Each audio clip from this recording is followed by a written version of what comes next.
여러분은 북한하면 무엇이 먼저 떠오르시나요? 아마 낡은 건물과 굶주림, 그리고 통제된 사회를 떠올리실 겁니다.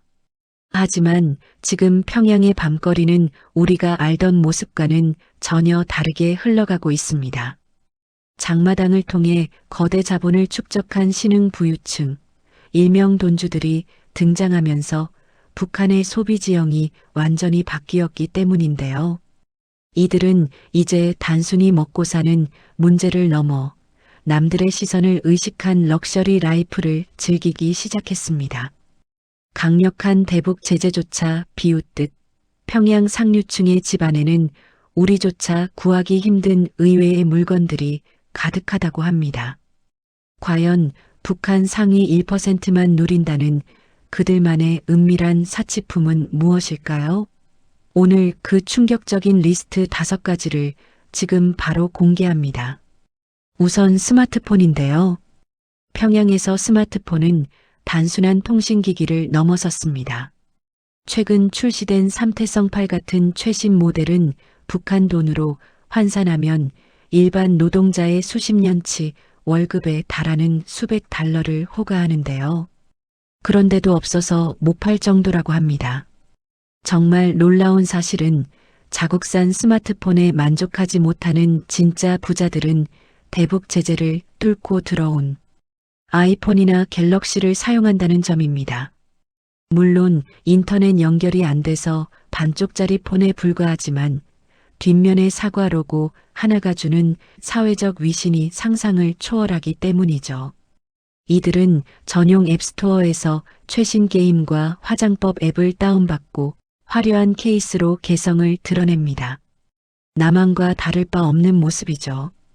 통신망은 철저히 격리되어 있지만 손에 쥔 스마트폰 기종이 무엇이냐에 따라 그 사람의 당적 지위와 경제력이 결정되는 셈입니다. 다음은 평양판 오플런이 있다면 믿으시겠습니까? 북한판 완판녀, 바로 김정은 위원장의 부인 리설주, 그 이름을 빼놓을 수 없는데요. 그녀가 공식 석상에 들고 나오는 가방들은 즉시 평양 상류층 여성들의 워너비 아이템이 됩니다. 최근에는 약 420만 원 상당의 이탈리아 명품 구찌백을 메고 나타나 화제가 되기도 했죠. 유엔의 대북 제재로 사치품 반입은 엄격히 금지되어 있습니다. 하지만 평양의 고급 백화점에는 샤넬, 디올, 랑콤 같은 브랜드가 당당히 진열되어 있습니다. 싱가포르나 중국을 거친 은밀한 우회 수입을 통해 평양의 돈주들에게 전달되는 것이죠. 진품을 살 경제력이 안 되는 이들은 중국산 A급 짝퉁으로 대리 만족을 느낍니다. 길거리에서 샤넬 로고가 박힌 가방을 든 여성을 보는 건 이제 어려운 일이 아니죠. 남들보다 돋보이고 싶은 욕망, 그리고 그 욕망이 만들어낸 짝퉁 문화는 폐쇄된 북한 사회마저 흔들고 있습니다. 충격적인 사치품 리스트 3번째는요, 바로 수입 차량입니다. 대북 제재로 인해 차량 수입이 완전히 막힌 북한. 하지만 평양 시내에서는 수억 원을 호가하는 최신형 메르세데스 마이바흐와 렉서스 SUV가 당당히 질주합니다. 이 육중한 외제차들은 단순한 이동수단이 아니라 그 주인이 북한 내에서 얼마나 강력한 힘을 가졌는지를 보여주는 움직이는 훈장입니다. 진짜 부자는 차종보다 번호판에 집착합니다. 예를 들어 북한에서 가장 권위 있는 번호인 727로 시작하는 번호판은 전승기념일인 7월 27일에서 따온 것으로 최고 지도자의 신임을 받는 핵심 간부만이 달 수 있죠. 이 번호판을 달면 교통경찰도 거수경례를 하며 길을 터줍니다. 도로 사정이 좋지 않은 북한 특성상 돈주들은 세단보다 튼튼한 대형 SUV를 선호합니다. 특히 일본산 렉서스나 도요타는 신뢰의 상징으로 통하며 중고차 시장에서도 부르는 게 값이죠. 기름값이 천정부지로 치솟아도 이들에게 기름 걱정은 남의 나라 이야기일 뿐입니다. 다음은 대형 가전입니다.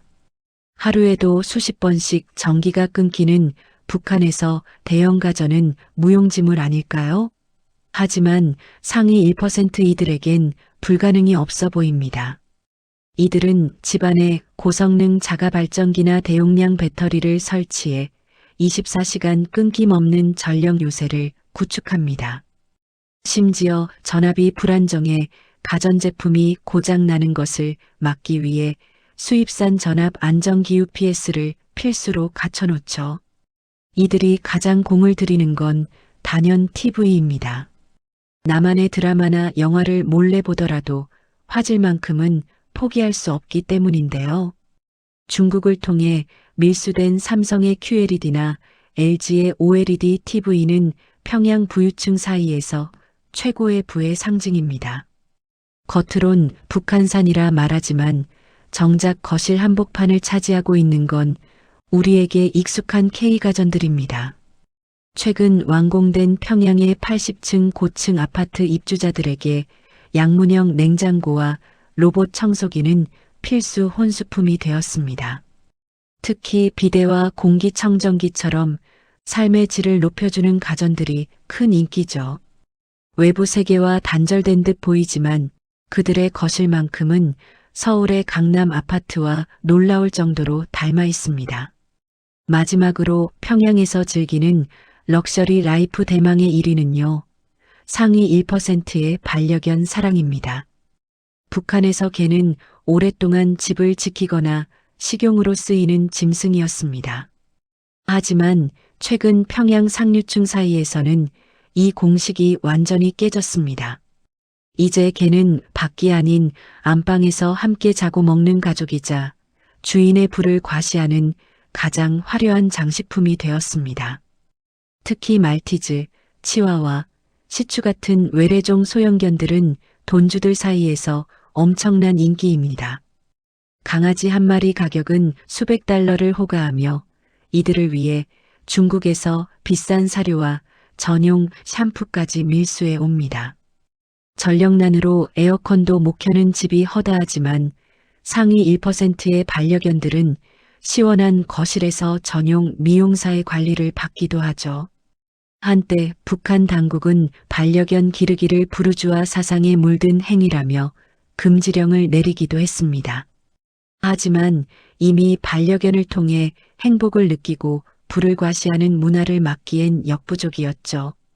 2026년 현재 평양의 공원에서는 세련된 옷을 입은 강아지와 산책하는 상류층의 모습이 더 이상 낯선 풍경이 아닙니다. 물건을 넘어 생명에까지 자본의 가치가 매겨지는 곳, 그것이 현재 평양 상위 1%의 진짜 모습입니다. 폐쇄된 체제 속에서도 피어난 기묘한 자본주의, 여러분은 어떻게 생각하시나요? 구독과 좋아요를 누르시면 더 놀라운 북한의 뒷이야기를 만나보실 수 있습니다. 시청해 주셔서 감사합니다.